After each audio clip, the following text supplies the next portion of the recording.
जय श्री राधे कृष्ण। दोस्तों, जो हुआ अच्छा हुआ। जो हो रहा है वह अच्छे के लिए हो रहा है और जो होगा वह भी अच्छे के लिए होगा।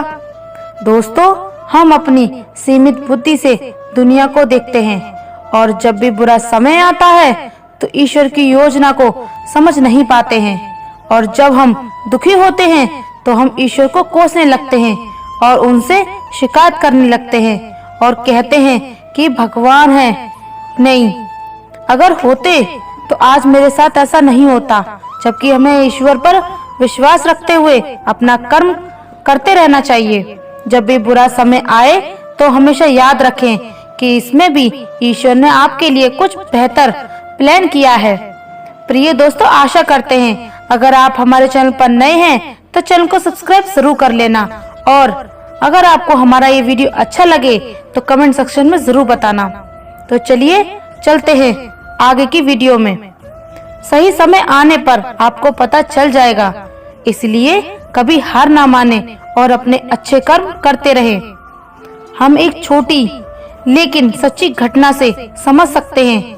मैंने जब से सुना तो मुझे भी पता लग गया कि भगवान है। एक बार की बात है, समुद्र में तूफान में एक जहाज फंस गया। अब थोड़ी ही देर बाद जहाज समुद्र में डूब गया और एक यात्री को छोड़कर उसके सभी यात्री भी पानी में डूब गए। ईश्वर की कृपा से वह बच गया और तैरते तैरते एक छोटे से टापू पर पहुंच गया। वहां वह ईश्वर से प्रार्थना करने लगा कि हे ईश्वर, कोई मुझे यहाँ से बचा लो। पूरा दिन बीत गया लेकिन कोई उसे बचाने नहीं आया। फिर वह रात को वह परेशान होकर के रेत में ही सो गया। अगले दिन उसने फिर प्रार्थना की लेकिन कोई मदद के लिए नहीं आया। इस तरह बहुत दिन बीत गए। वह हर दिन प्रार्थना करता रहा लेकिन कोई नहीं आया मदद करने के लिए। 1 महीने बाद उसने हार मान ली और सारी उम्मीदें खो दी। उस आदमी ने उस टापू पर लकड़ी की झोपड़ी बनाई और वहीं रहने लगा। नारियल पानी पीता, जंगल के फल फूल खाता और मछलियां पकड़ता। एक दिन उसने मछली पकाई। उसने चूल्हा जलाया पर जल्द ही लकड़ियां खत्म हो गई। वह लकड़ी लेने बाहर गया और जब लौटा तो देखा कि उसकी झोपड़ी में आग लगी हुई है। वह देखकर वह बहुत दुखी हुआ और भगवान को कोसने लगा। उसने कहा, हे भगवान, आप बड़े ही निर्दयी हैं। मैंने मदद मांगी, आपने मदद नहीं भेजी। मैंने रहने के लिए झोपड़ी बनाई, आपने उसे भी जला दिया। हे भगवान, आप बड़े निर्दयी हैं। वह सारा दिन भगवान को कोसता रहा और रात को बाहर रेत पर सो गया। अगली सुबह जब वह उठा तो उसने देखा कि उसके सामने एक बड़ा सा जहाज खड़ा है। उसे अपनी आंखों पर विश्वास नहीं हुआ। उसे लगा कि कोई उसे बचाने आया है। वह जल्दी से भागकर उस जहाज पर चढ़ गया और जहाज चलने लगा। जिज्ञासावश उसने जहाज के कप्तान से पूछा।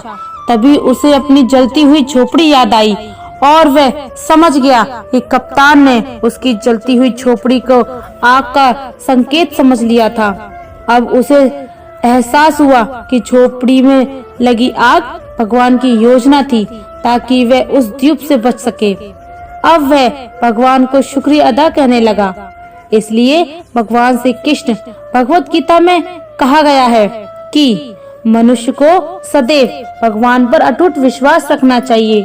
विपरीत परिस्थितियों में भी अपने मन को विचलित नहीं होने देना चाहिए, क्योंकि भगवान अपने भक्तों के साथ कभी बुरा नहीं होने देते। मंजिल से भटकना निश्चित है। श्री कृष्ण कहते हैं कि मुश्किल समय में समझदार लोग रास्ता खोजते हैं और कायर लोग बहाने ढूंढते हैं। हे कृष्ण, आपके सिवा कोई और समझने वाला कहाँ मिलेगा। जो मिलता है वह समझा कर ही चला जाता है।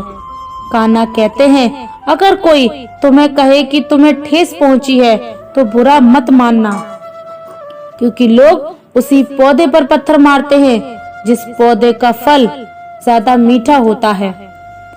जिन छोटी छोटी चीजों के लिए हम इतना लड़ते झगड़ते रहते हैं, करोगे इन सब चीजों का कुछ पल ही लगते हैं शरीर को मिट्टी बनने में, और हम ऐसे लड़ रहे हैं जैसे कि हम हमेशा यही रहने वाले हैं। यहाँ पर हम खाली हाथ आए थे और खाली हाथ ही जाना है। फिर फालतू से लड़ाई झगड़ा किस बात का।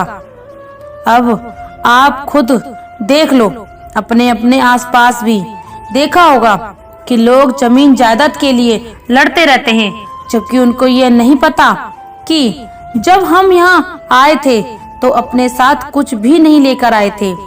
इससे अच्छा है कि हम अपने परिवार से, सभी लोगों से, आसपास के लोगों से प्रेम से, दया भाव से बात करें, उनके साथ अच्छा व्यवहार करें, क्योंकि वही साथ में जाने वाला है। अगर हम कर्म अच्छे करेंगे तो ही भगवान हमारा भला करेंगे। अगर हम कर्म अच्छे नहीं करेंगे, लोगों को सताएंगे, गरीबों को परेशान करेंगे और कभी किसी की भी मदद नहीं करेंगे, तो भगवान कभी भी हमारा साथ नहीं देंगे और हम अपने ही हाथों से अपना जीवन खराब कर देंगे।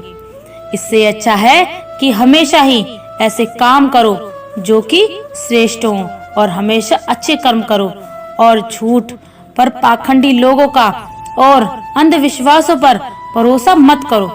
बस भरोसा करो तो इस बात पर कि इस दुनिया को चलाने वाला भगवान है, और अगर भगवान का हाथ हमारे सर पर है तो कोई भी हमारा बाल बाका नहीं कर सकता। और जब भी समय मिले तब भगवान का शुक्रिया जरूर अदा करो कि उन्होंने हमें अपनी इतनी अच्छी जिंदगी जीने को दी है। वह हमेशा अच्छे कर्म करो।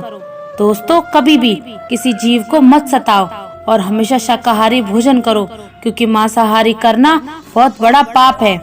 दोस्तों, पशु पक्षियों को भी तो जीने का हक है। अगर हम उनको काट कर खाएंगे तो इससे हमारा क्या भला होगा।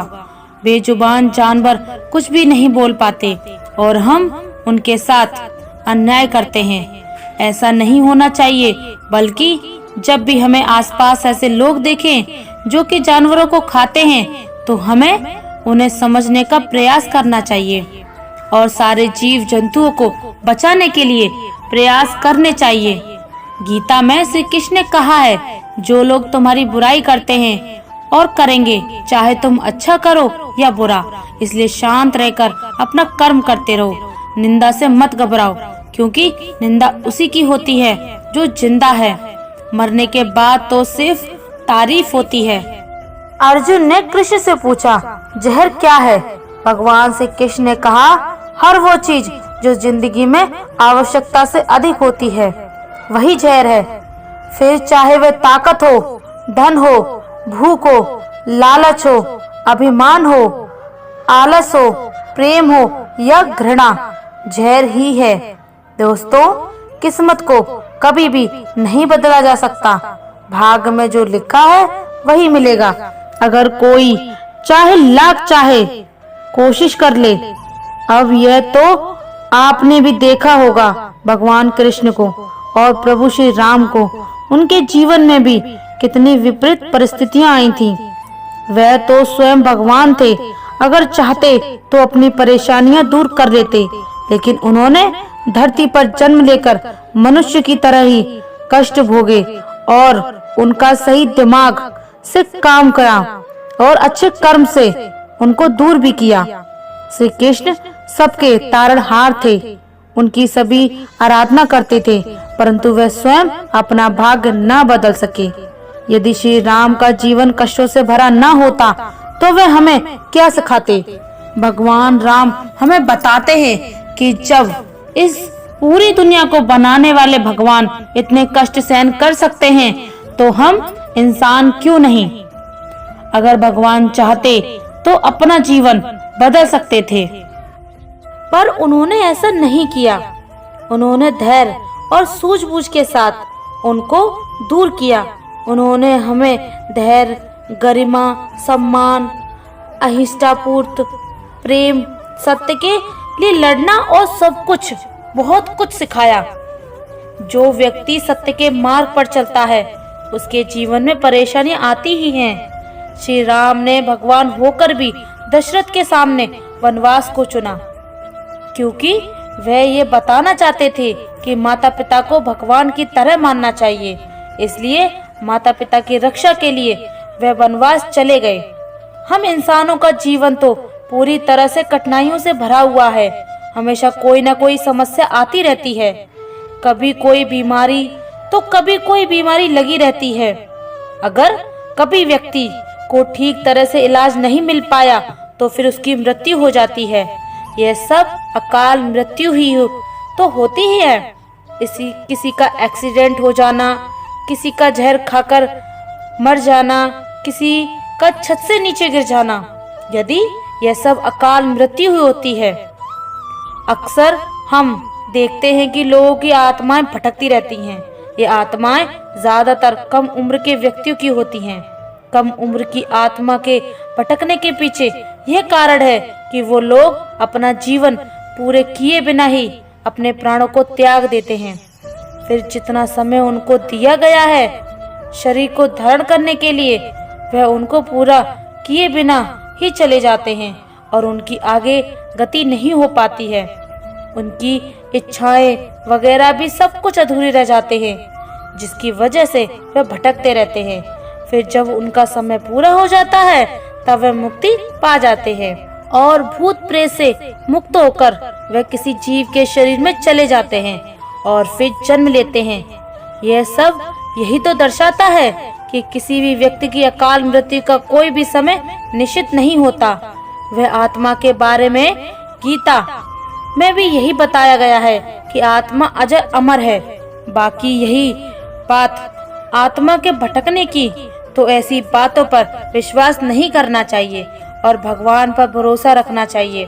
दोस्तों, इंसान का पतन उस वक्त शुरू हो जाता है जब वह अपनों को गिराने की सलाह दूसरों से लेने लगता है। अच्छे लोगों में एक खूबी होती है कि वे अपने बुरे वक्त में भी अच्छे ही होते हैं।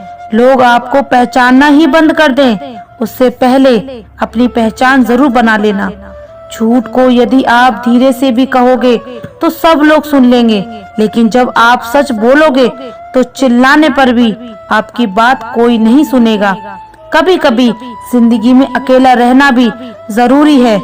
खुद से बातें करने के लिए प्रशंसा स्वीकार करने में विनम्रता होनी चाहिए और भूल स्वीकार करने में गर्व होना चाहिए।